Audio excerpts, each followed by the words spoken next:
Hey guys, LunarsPawn27 here, and I apologize for being late with this one. I've been going through a lot of things in my life right now, but, well, you know what they say, better late than never. So, let's get started on the final chapter of Naruto Gaiden, chapter 700 plus 10, projected into these eyes. So the chapter begins with the continuation and the conclusion to the Shins fighting Naruto and the others. It wasn't Sarada that used that Shanro Mega Punch that stopped all the Shins, it was actually Kurama. Yeah, one of the Shins tried to stab Naruto with his giant blade thing, but since he had his Sharingan activated, he was able to see into Naruto's mindscape, getting to see Kurama up close, looming over Shin, and that scared the bejesus out of him. And I will say this, that panel with Kurama was drawn very good, and it was cool seeing a Kurama again. So apparently, one Shin seeing Kurama with his Mangekyo Sharingan is enough to stop all the Shins from attacking Naruto and the others. Well, maybe all the Shin clones experienced the same thing when they were each fighting a Naruto clone or something. So not to get on his bad side, they decided to surrender and just go along with whatever Naruto has planned for them.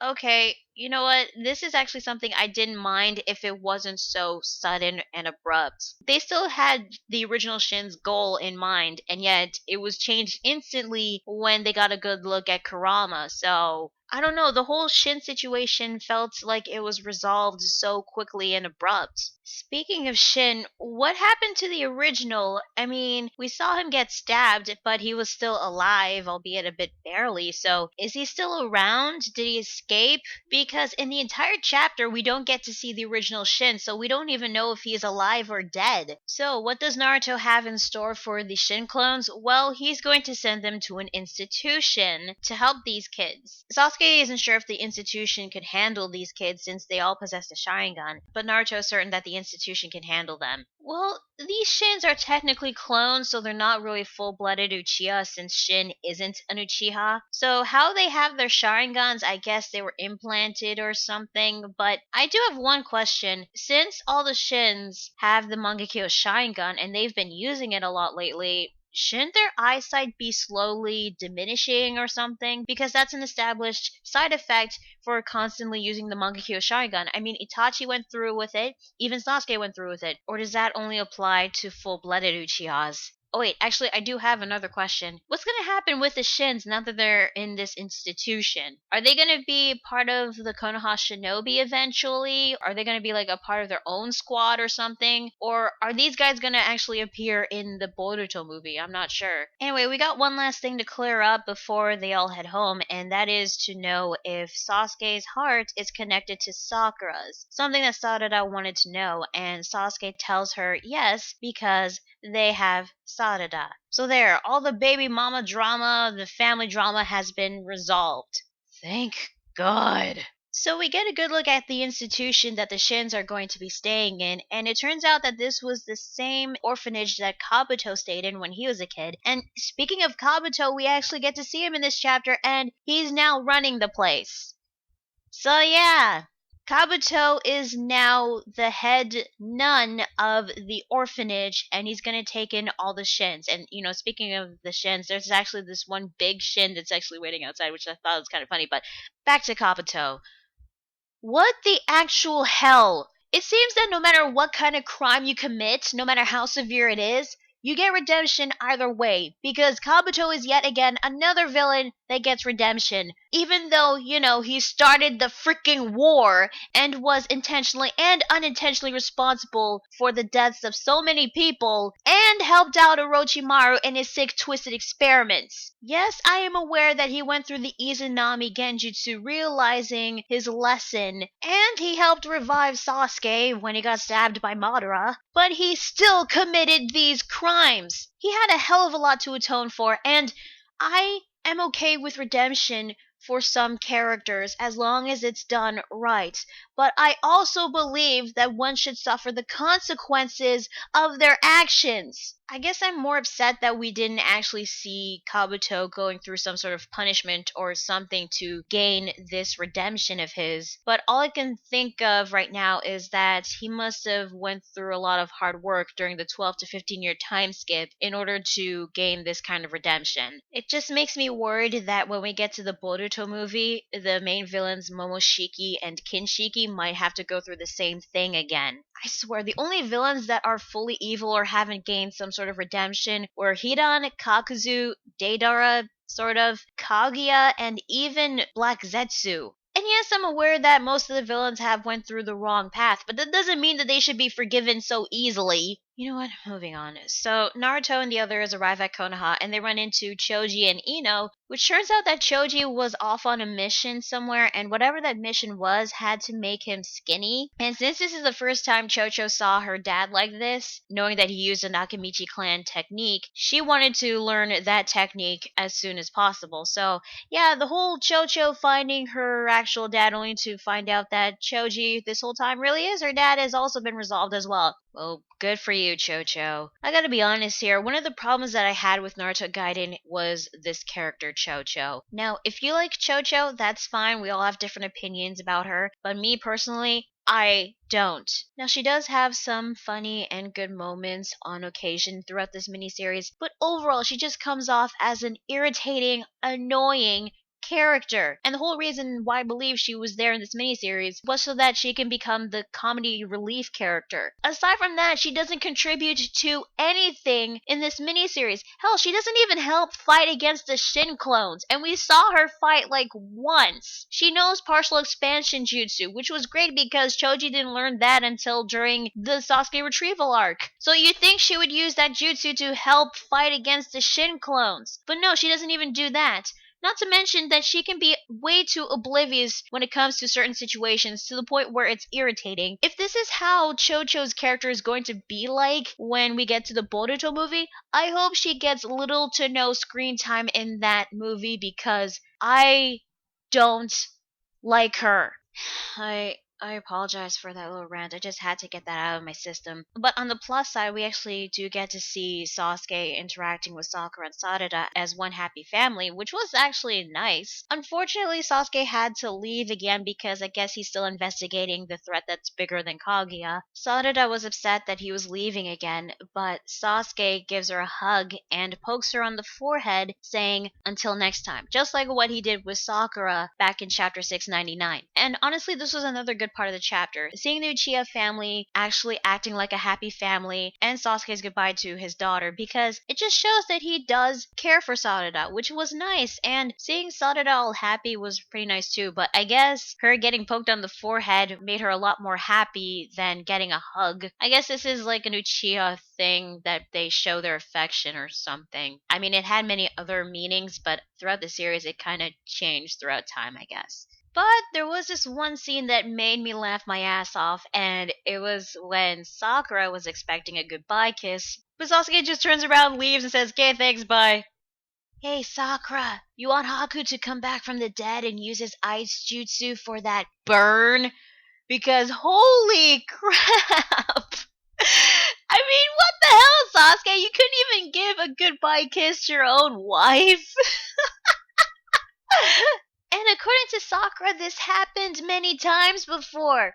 Again, how the hell did these two even get together? I mean, with Naruto and Hinata, at least we get to know how they got together because of Naruto the last movie, but with Sasuke and Sakura, we don't even know how these two got married or how they hooked up. It wasn't mentioned in the last Naruto movie, I don't know if it'll be mentioned in the Boruto movie, and I don't even know if it's going to be mentioned in the frickin' novels. If Kishimoto is going to continue doing more Naruto, how about doing a story that explains to us how Sasuke and Sakura finally became a couple? I mean, Sakura doesn't even have a picture of her and Sasuke together. And did they at least kiss in their wedding? If they even had a wedding? I mean, they must have. Honestly, it's moments like these that make me think that Sasusaku is really dysfunctional and not very healthy. Well, at least we get to see Sasuke smiling when he's leaving. So, back at the academy, we finally see Boruto again. He's thanking Sarada for delivering the lunchbox for him, but Sarada says that she should be thanking him because she now knows what she wants to do with her life, and that is to become Hokage. Which is actually neat for Sarada, but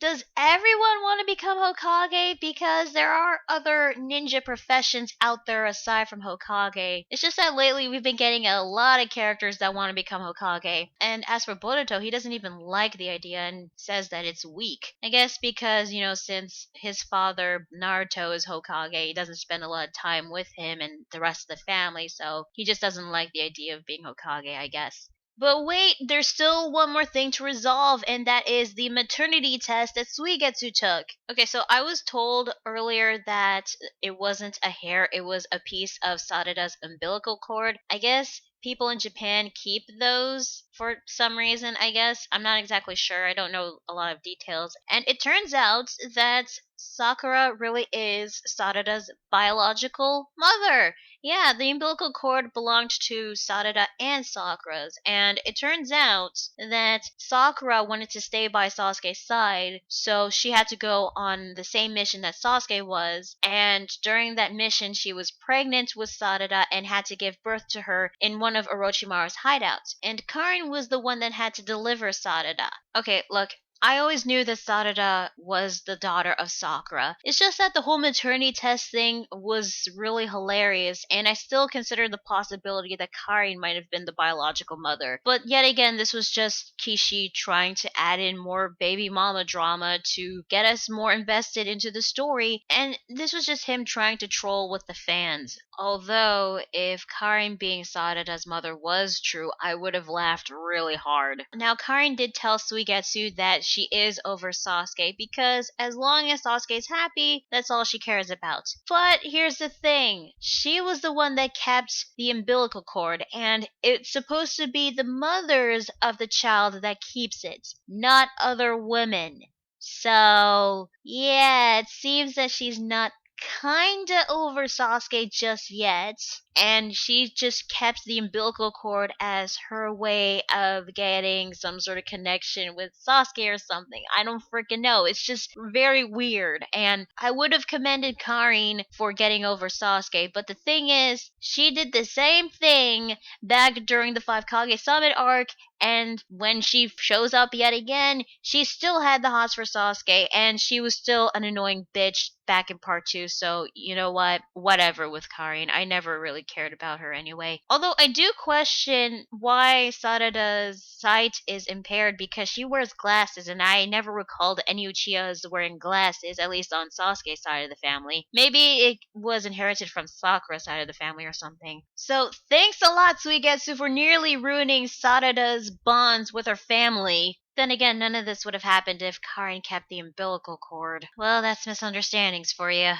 lot of this happens in anime manga. But at least the chapter gives us a nice conclusion, a color page of Sarada smiling as she sees a picture that she took with her parents. So yeah, that is it. Naruto Gaiden has officially come to an end. The final chapter overall was an okay to decent chapter. There were some parts that did bug me, but it was a nice conclusion to the miniseries, and there were some good moments in the chapter as well. As for Naruto Gaiden as a whole, it had a pretty good start, but somewhere down in the middle it kind of started to slowly go downhill, but it did give us a nice decent conclusion, so it's not one of the best arcs that I've seen in Naruto because it suffers with a lot of problems, but despite that, some Naruto fans will get a good read out of it. However, I was under the impression that Naruto Gaiden was supposed to be a prequel to the upcoming Boruto movie, so the focus would have been on either Naruto or Boruto even. But instead, the main focus was on Sarada, which is actually good because overall, I liked Sarada a lot. She came off as a good character to me, but that's also a problem because since most of the focus was on Sarada, not a lot of focus was on Boruto,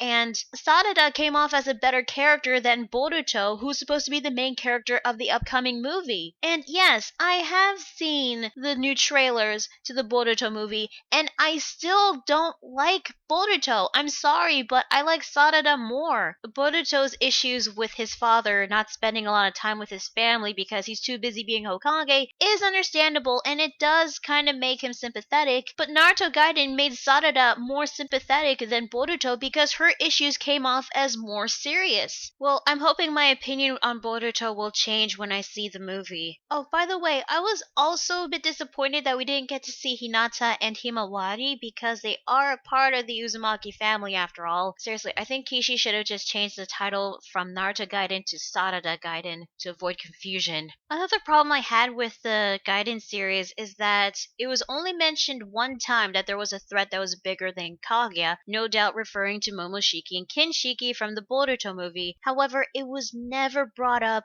ever again, and we didn't even get any info or details on it. So instead of learning more about Momoshiki and Kinshiki, we got ourselves an obsessed Itachi fanboy. Another one of Orochimaru's test subjects with Sharingans all over his body who can control weapons with his Mangekyo Sharingan and have an army of clones that betray him. And you know what, speaking of Shin, overall he was such a letdown as a villain. When it comes to villains in anime and manga having a certain goal, their actions have to back up their words, make us feel like that they're a threat, that they might actually accomplish their goal. Unfortunately, Shin does not come off as that kind of villain. And there are still some questions that we have about Shin that haven't been answered in this miniseries. For example, why was he obsessed with Itachi? Why did he greatly admire him? Where did he get all those Sharingan eyes? Did he grave rob the Uchihas, or did he get those Sharingan eyes from Obito's hideout? And speaking of Sharingans, what is the point of having them all over his body if they don't even do anything? Wait, actually, I think they were just used to further control his blades whenever he used his Mangekyo Sharingan ability, but that's basically it. Also, what was up with that mini Jubi creature thing? Did Shin create that, or was that a leftover piece of the Jubi that escaped? And how is it that this creature was able to use Obito's Mangekyo Sharingan ability, Kamui? I don't know if Kishimoto is going to answer these questions, but Shin overall as a villain was a disappointment. Now, the whole theme about the miniseries was about bonds and family, which at some parts were very good, but the whole baby mama drama thing was just added to further establish the theme, which, you know, isn't bad and all, but to a certain extent, it got a bit ridiculous. And wasn't Naruto's speech that he gave to Sarada pointless at the end? I mean, it was a nice speech, but the whole reason he gave that was because he learned that Sakura wasn't Sarada's biological mother, but it turns out that she was, so again, it kind of was pointless in a way. I'm not exactly sure. By the way, why was Sakura allowed to go with Sasuke on this mission if she was pregnant? I mean, sure, you have to question how far along she was in her pregnancy and how long the mission was, but if she was pretty far into a pregnancy, then she shouldn't have been allowed to go. I mean, I'm pretty sure ninjas were given maternity leave. I mean, why would Naruto allow that to happen? He was Hokage during that time, so yeah. So overall, Naruto Gaiden does suffer a lot of problems, making it not one of the best arcs in Naruto, but as I said before, some fans will get a good read out of it, and overall, Naruto Gaiden, it was an okay miniseries. So right now, I'm just hoping that the upcoming Boruto movie will be at least good, and again, I'm hoping my opinion on Boruto will change when I see the movie. So tell me guys, what do you think of the final chapter of Naruto Gaiden and the entire Naruto Gaiden series as a whole? Did you like it? Did you hate it? How did you feel about the conclusion, and what parts did you like about Naruto Gaiden and what parts did you hate about Naruto Gaiden? Let me know in the comments below. Be sure to like the video if you like it and subscribe to more videos, and be sure to check out my Facebook fan page and Google+.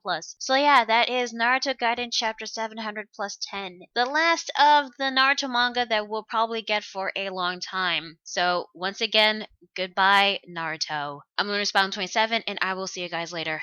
Bye.